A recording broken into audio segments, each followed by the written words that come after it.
Do you love aquascaping but you have no fish, no plants, no time, no money, or maybe even no space at all? Well, I've got some ideas for you.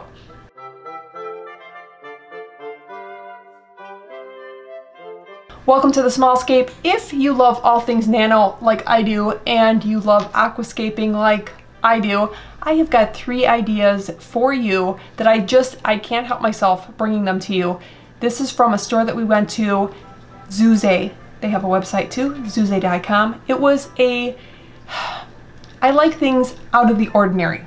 You have your everyday, typical type of things, hobbies. I like it when you go a little bit outside the box, outside the aquarium, and this place was my jam. There are 3 ideas that I'd like to bring to you, and that's if you have a whole lot of nothing. Maybe you're limited for time, budget, space, all that.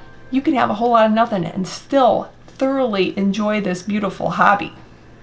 And before we get started, let me know which one is your favorite, and if there are any of these that you have attempted, if you've found that they worked out really well for you, or if any of these you think might actually come in handy for you and solve some problems. So let's get started.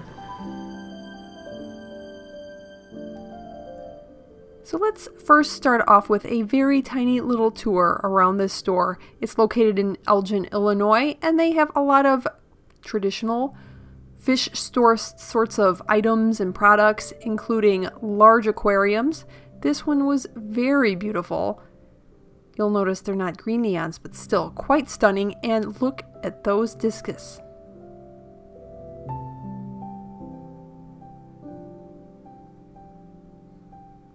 They also have nano tanks, and everything's very nicely aquascaped to give you lots of inspiration. Stores like these are so much fun if you were looking for inspiration, or you want to set up a brand new tank, an old tank, refresh it if you just need supplies. This is so much fun. The inspiration just goes on and on. This was one of my other really favorite tanks, and look at all the goodies. Substrate and driftwood, rocks, anything you could possibly want, even tanks. But what if you have MTS really bad, multiple tank syndrome, and you just don't have the funds or the time? Here are some options for you that popped out to me. Idea number 1. I would really enjoy, it's almost like your own personal dojo, however it is done so nicely that it is basically a permanent display.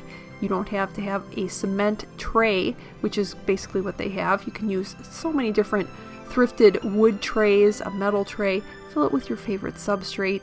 Mine of course would be black sand, gravel, what have you, and just play around with your favorite driftwood, keep it on display, and then put some little air plants and bromeliads on there. There you go, you have some really easy plants. This was another littler one that I thought was so cute, and highlighting those beautiful bromeliad. They had air plants there for sale, and that's a great little option if you want to just play around with an aquascape. Use some air plants. They're so easy to take care of and very inexpensive. These little guys were like $2 each. Now you may ask, why did I find this so interesting? That's because this is my living room, and this little blob of spiderwood frequently stays on there and has been on there since, I believe, after Christmas, and that is where it stays. It is displayed there, and that's where I kind of play with it. I decide, do I like it like that, and it's just residing there until I have a tank ready to go. And yes, I Zooxae'd it. I added some bromeliads. There's little Gracie in the back of the couch there, and some air plants, and really just kind of had some fun.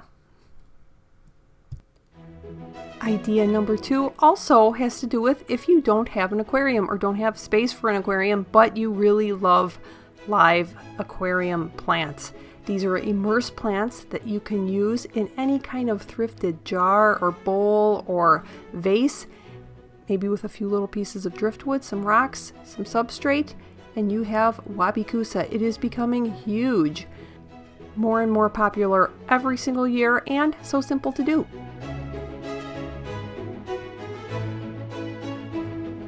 And idea number 3 is if you do have a small nano aquarium, but you don't have a whole lot of fancy plants, why don't you just use some floating plants that maybe you have way too many of? Some duckweed, salvinia, or frogbit, and then also some of the mosses like Java moss is one of the easiest plants to keep alive, and if it's just hanging out on top of the rocks, you can even use just random rocks that you have sitting around, and they don't even have to go together because most of them are covered, and even some air plants are on there. Very, very simple. You don't even need fish. So those are my 3 ideas that I got from visiting Zooxae. Really fun store if you're ever in the area. Highly recommend that you check them out, but you don't need a whole lot of anything in order to enjoy parts of the aquarium aquascaping hobby. Thanks so much for watching, and I'll see you next time.